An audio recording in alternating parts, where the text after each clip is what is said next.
एक जलवायु परिवर्तन के लिए अहम बात जवाहर हजारीबाग, मैं फैज अनवर, आप देखते हैं जवाहर हजारीबाग। अभी हम लोग टाउन हॉल आए हैं और टाउन हॉल में हजारीबाग के एमपी जयंत सिन्हा उज्जवल महोत्सव, उज्जवल भारत उज्जवल भविष्य पे बात कर रहे हैं, अभिभाषण दे रहे हैं यहाँ पे हजारीबाग के पूरे कार्यक्रम के बारे में। बहुत समय है, जल्दी नहीं है, 40-50 साल है इसको करने के लिए, लेकिन ये 40-50 साल जो हैं, जो हम लोगों के पास हैं कोयले का उत्पादन करने के लिए, इसमें हम लोगों के लिए एक स्वर्णीय अवसर है अगले दशकों में कि ये कोयले का उत्पादन हो, कोयले का उपयोग हम लोग करें और जो हम लोगों को इसके द्वारा रॉयल्टी मिलेगी, जो राशि मिलेगी, जो मैंने जिला खनन मठ के बारे में बताई, 30 साल 40 साल जो हम लोगों को इस क्षेत्र में 200 करोड़ सालाना लगभग मिलेगा। इस 30-40 साल में आप सोचिए हम लोग अपने क्षेत्र को कितना विकसित बना देंगे, हमारे क्षेत्र में कितना परिवर्तन आएगा। लेकिन हम लोगों को अगले 30-40 साल में 30-40 वर्षों में करना है, क्योंकि इतने ही समय है कोयले के उपयोग का। तो ये हम लोगों के लिए, हम लोग सब लोग अपने भविष्य के बारे में सोचे, थोड़ी हमारी दूरदर्शी सोच होनी चाहिए कि अगले 30-40 वर्ष हैं जिसमें कोयले का सदुपयोग हो सकता है। इस दरमियान हम लोगों को जिला खनन मठ से सालाना 200 करोड़ से ज्यादा मिलेंगे संसदीय क्षेत्र में, और इस 200 करोड़ का अगर हम लोग सदुपयोग करें तो साथियों इस पूरे क्षेत्र का हम लोग कल्याण कर लेंगे, क्षेत्र विकसित हो जाएगा, किसी चीज की कमी नहीं होगी। ये बहुत बड़ा साधन हम लोगों को माननीय प्रधानमंत्री जी के सौगात से मिला है, इसका सदुपयोग करना आगे की पीढ़ियों के लिए। और मैं पूरी जिम्मेवारी से आप लोगों को बता रहा हूं, मीडिया के मेरे मित्र हैं, मैं उनको भी कहूंगा कि इस पे आप ध्यान दें कि जो हमें सौगात मिला है कि अगले 30-40 साल हम लोगों को ये 200 करोड़ मिलते रहेंगे, ये अगली पीढ़ियों के लिए, हम लोगों के लिए, हमारे पीढ़ी के लिए बहुत बड़ी जिम्मेवारी है कि इसको सही योजनाओं में हम लोग इसको खर्च करें, इसको सही तरीके से इसका उपयोग करें, जिसमें जो भी हार्ड इंफ्रास्ट्रक्चर है, जो सड़क है, जो भवन है, जो हम लोगों को पुलिया बनाना है, ये तो हम लोग बनाए। लेकिन जैसे मैं जिला प्रशासन को निरंतर बोलता रहता हूं, चाहे वो दिशा की बैठक हो या वो डीएमएफटी की बैठक हो, कि हार्ड इंफ्रास्ट्रक्चर सिर्फ नहीं, जो बिजली का हमारा योगदान है, जो बिजली से हमें वापस मिल रहा है जिला खनन मठ के द्वारा, इसको हम सॉफ्ट इंफ्रास्ट्रक्चर में भी इसका उपयोग करें, जिसमें मानव विकास भी हो, ह्यूमन डेवलपमेंट भी हो, हमारे आंगनवाड़ी केंद्र, हमारे स्कूल, हमारे कॉलेज, इनका भी हम विकास करें। क्योंकि जब इनका विकास होगा, हमारे बच्चे तरक्की करेंगे, उनको पढ़ाई लिखाई का हर साधन मिलेगा, तो हमारे क्षेत्र का भी ना सिर्फ शारीरिक विकास होगा, मानसिक विकास भी होगा, आर्थिक विकास भी होगा। और इस नजरिए से जो अब हम लोग बिजली के द्वारा हम लोग लाभ ले रहे हैं, इसका हम लोग अपने क्षेत्र में अपने अहम योगदान के द्वारा इसका हम लोग बहुत बहुत बड़ा कल्याण हम अपने क्षेत्र में कर सकते हैं। मुझे पूरा भरोसा है, पूरा मेरी आशा है कि आप सब लोग इसमें मिलें, इस काम में लगें। जैसे माननीय प्रधानमंत्री जी कहते हैं, सबका साथ सबका विकास, लेकिन सबका प्रयास भी होना चाहिए। आपका प्रयास जब होगा तो हम लोग इस बिजली के क्षेत्र का जो भी कुछ काम हो रहा है, उससे हम लोग अपने क्षेत्र का भी कल्याण कर पाएंगे, क्षेत्र का भी विकास कर पाएंगे। लेकिन आपको भी मदद करना है, आपको भी सहयोग करना है। आप सबको एक बार बिजली महोत्सव के लिए बहुत बहुत फिर शुभकामनाएं। और अब हम माननीय प्रधानमंत्री जी की इंतजार में रहते हैं, वो जरूर आएंगे। बहुत बहुत धन्यवाद। जय हिंद, जय झारखंड। बहुत बहुत धन्यवाद सर आपका। बहुत ही गहन और विशद विषय को आपने बड़े ही अच्छे तरीके से हम लोग को समझाया। आपको सुनना हर बार अच्छा लगता रहा है, और आज भी आपने हम सबको बहुत ही सुंदर ढंग से सारी बातों को समझाया। बहुत बहुत धन्यवाद सर। हम लोग मुख्य कार्यक्रम से जुड़ रहे हैं, सीधे दिल्ली से जुड़ रहे हैं।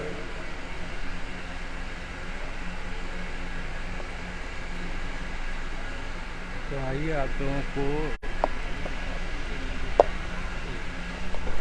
दिखाते हैं बिजली महोत्सव में क्या है, क्या मिल रहा है लोगों को, और क्या एक्चुअली में कितने लोगों को बिजली मिला इस दौरान, और क्या जो स्कीम है उसके बारे में आपको हम बताते हैं।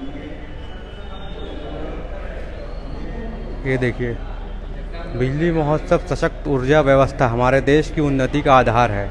हमने गांव गत 5 वर्षों में कुल 2,01,722 करोड़ व्यय किया। उसके बाद है 2,921 नए सब स्टेशन बनाए, 3,926 सब स्टेशन को उन्क्रमित किया, 6,04,465 सर्किट किलोमीटर LT लाइन लगाई, 2,68,838 सर्किट किलोमीटर LT लाइनें लगाई, 2,68,838 सर्किट किलोमीटर 11 KVA ST लाइनें लगाई, 1,22,127 सर्किट किलोमीटर अलग कृषि फीडर बनाए, 7,31,961 नए ट्रांसफार्मर लगाए। तो यही इनका जो विकास का मॉडल है 2015 से लेकर 2022 तक का, इसमें दिया हुआ है। बिजली की क्षेत्र में इन्होंने कितना काम किया, नतीजा क्या हुआ? वर्ष 2015 में देश के ग्रामीण क्षेत्रों में बिजली की औसत उपलब्धता 12 12.5 घंटे थी। मतलब 12.5 घंटे बिजली रहती थी ग्रामीण इलाकों में।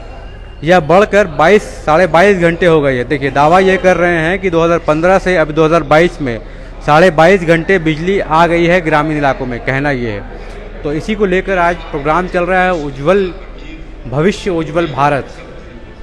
अभी कुछ ही देर में देखिए मोदी जी जो वो देश को संबोधित कर रहे हैं। टाउन हॉल में ये प्रोग्राम लाइव चल रहा है। अरे प्रधानमंत्री महोदय, ये सब जो आयोजन हुए उसमें 7 स्थानों पर केंद्रीय मंत्री थे, 92 स्थानों पर उन आयोजनों की अध्यक्षता माननीय राज्य के मंत्रीगण, ऊर्जा मंत्रीगणों ने की। 99 जगहों पर MPs ने, 214 जगह पर माननीय विधायक ने। ये पूरे देश का एक उत्सव बन गया है माननीय प्रधानमंत्री महोदय। और इस उत्सव इसे पूरे देश का उत्सव बनने का एक कारण भी। अब कारण यह है कि पिछले 7-8 वर्षों में देश का ऊर्जा परिवार, केंद्र सरकार और राज्य सरकार के ऊर्जा विभाग मिलकर के हम लोगों ने ऊर्जा के क्षेत्र में आमूल परिवर्तन ला दिया है। 2014 में बिजली की आवश्यकता और उपलब्धता में एनर्जी टर्म्स में करीब 4.5% की कमी थी। यानी कि जितनी मांग होती थी उतना हम ऊर्जा की बिजली सप्लाई नहीं कर पाते।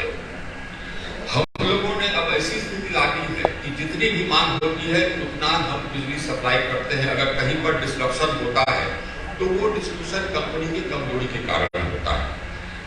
आदरणीय प्रधानमंत्री महोदय, आपके नेतृत्व में हमने पिछले 8 वर्षों में 1,69,000 मेगावाट बिजली उत्पादन क्षमता जोड़ी और उसको पूरे देश में ले जाने के लिए हम लोगों ने 1,66,000 सर्किट किलोमीटर ट्रांसमिशन लाइन बिछाई। और आज के दिन में हमारा ट्रांसमिशन लाइन एकीकृत ट्रांसमिशन लाइन है, वन नेशन वन ग्रिड, दुनिया का सबसे बड़ा एकीकृत ट्रांसमिशन लाइन हो गया है। तो अब हम बिजली की जितनी आवश्यकता है उसे जाने की क्षमता स्थापित करती है। हमारी स्थापित क्षमता 4,03,000 मेगावाट। इसी प्रकार हम लोगों ने केंद्र सरकार और राज्य सरकार मिलकर पिछले 5-6 वर्षों में 2,02,000 करोड़ रुपए के खर्च करके करीब 2,900 नए सबस्टेशन बनाए, 3,900 सबस्टेशन का हम लोगों ने उत्क्रमण किया।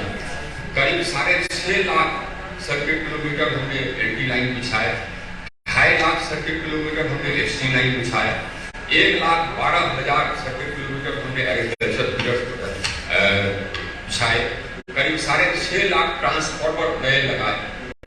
और इसी कारण अब बिजली की उपलब्धता ग्रामीण क्षेत्रों में औसत 12.5 घंटे थी 2015 में, आज 22.5 घंटे हो गई।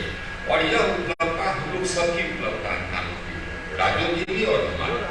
तो हम लोग सब मिलकर के आज इसको सेलिब्रेट कर रहे हैं। प्रधानमंत्री महोदय, ये हम लोगों ने अपने आयोजन में विचार यह भी किया कि 2047 में हम कैसा भारत देखना चाहते हैं और उसकी ऊर्जा व्यवस्था कैसी हो, इसके बारे में भी हम लोगों ने चिंतन किया है। और उसके अनुसार, उस चिंतन के अनुसार अपने ऊर्जा व्यवस्था को सुदृढ़ करने के लिए प्रधानमंत्री महोदय हम लोग सब आपको धन्यवाद देना चाहते हैं, पूरा ऊर्जा परिवार, कि आपने 3 लाख करोड़ की परियोजना स्वीकृत की है प्रधानमंत्री महोदय, जो कि आज आप लॉन्च करेंगे, ताकि हम अपने डिस्ट्रीब्यूशन सिस्टम को फर्दर रिवैम्प कर सके, कहीं पर उसके बाद फिर कोई भी ये गैप नहीं रह जाएगा। इसी के साथ साथ प्रधानमंत्री महोदय रूफटॉप का एक नया स्कीम, जिसको कि हम लोग जनता की सुविधा के लिए हम लोगों ने एकीकृत पोर्टल बना दिया है। जनता को अपने यहाँ रूफटॉप लगाने के लिए कहीं दौड़ना नहीं पड़ेगा, किसी के पास जाना नहीं पड़ेगा। पोर्टल है वो खोलेंगे, वहीं पर अपना एप्लीकेशन है डाल देंगे, उसी से डिस्ट्रीब्यूशन कंपनी का निकाल देगा उपभोक्ता संख्या और जा करके कोई लगा देगा और उनके खाते में सब्सिडी अपने आप ऑटोमेटिकली चल जाएगी। इसको भी प्रधानमंत्री महोदय आज लॉन्च करेंगे और कुछ हम लोग की योजनाएं का शिलान्यास और लोकार्पण करेंगे। प्रधानमंत्री महोदय रिन्यूएबल एनर्जी के क्षेत्र में भी आपके नेतृत्व में भारत एक अग्रणी देश के रूप में दुनिया में होता है। आज हमारी रिन्यूएबल एनर्जी की स्थापित क्षमता 1,58,000 मेगावाट प्रधानमंत्री और स्थापनाधीन क्षमता 54,000 मेगावाट। तो ये जिस तेजी से रिन्यूएबल एनर्जी के पास हमारे यहाँ बढ़ा है, तेजी से और कहीं नहीं बढ़ा। और पिछले दिनों जबकि ये मांग बहुत तेजी से बढ़ा तो रिन्यूएबल एनर्जी से करीब 30% तक हमें मिला। प्रधानमंत्री महोदय आपको पुनः हम लोग सभी माननीय मुख्यमंत्री करीब 11 माननीय मुख्यमंत्रीगण आज उपस्थित हैं। प्रधानमंत्री महोदय 3 माननीय मुख्यमंत्रीगण उपस्थित हैं, 5 केंद्रीय मंत्री उपस्थित हैं, 3 लेफ्टिनेंट गवर्नर, 27 राज्यों के ऊर्जा मंत्री उपस्थित हैं, एमपीज और एमएलए 81 उपस्थित हैं। प्रधानमंत्री महोदय बहुत बहुत पुनः हम सभी की ओर से आपका बहुत बहुत धन्यवाद देना चाहते हैं कि आपने हम लोगों को संबोधित करने के लिए समय निकाला। धन्यवाद माननीय मंत्री जी। चलिए हम लोग एक जो ये करीब 1200 जगह पर सेलिब्रेशन हुए हैं राष्ट्र के सभी जिलों में, उसकी कुछ झलकियां देखते हैं लोगो फिल्म के माध्यम से।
प्रधानमंत्री महोदय कुछ लाभार्थी भी आज उपस्थित हैं हम लोग के साथ, यदि आप उनसे इंटरेक्शन करना चाहें। आज के समय में बिजली के बिना जीवन, इसकी कोई कल्पना ही नहीं कर सकते। और मुझे खुशी हुई कि बिजली उत्सव का जो आपने रिपोर्ट किया इतने स्थानों पर एक कार्यक्रम हुए, मेरे लिए बहुत संतोष का विषय है कि बीते वर्षों में हमने ऊर्जा के क्षेत्र में पिछली बहुत सी कमियों को दूर कर पावर सेक्टर को मजबूत किया। जैसे हमारे मंत्री जी भी बता रहे थे, कितना कुछ किया गया। आपको याद होगा, आजादी के 70 साल बाद भी 18,000 गांवों तक बिजली नहीं पहुंची। आज के नए भारत में गांव में लोग बिजली का उत्पादन कर सके, इस दिशा में काम हो रहा है। कुसुम जैसी योजनाओं से हमारे किसान अन्नदाता भी है, ऊर्जादाता भी बन रहे हैं, अपनी आय बढ़ा रहे हैं। इस यात्रा के साथी सहभागी के तौर पर आप सभी हमारे साथ हैं। तो मुझे बताया गया बात कर सकते हैं, आपका जब लोगों से बात करने का मौका मिलेगा, मैं चाहूंगा कि जरा मुझे बताएं पहले किससे बात करनी है। क्या बात पहले हम लोग चलते हैं हिमाचल प्रदेश के मंडी जिले में, जहां श्री हंसराज सर आपसे बात करने के लिए उत्सुक हैं। वो पीएम कुसुम के लाभार्थी हैं, मंडी हिमाचल प्रदेश। हंसराज जी नमस्ते। नमस्कार सर।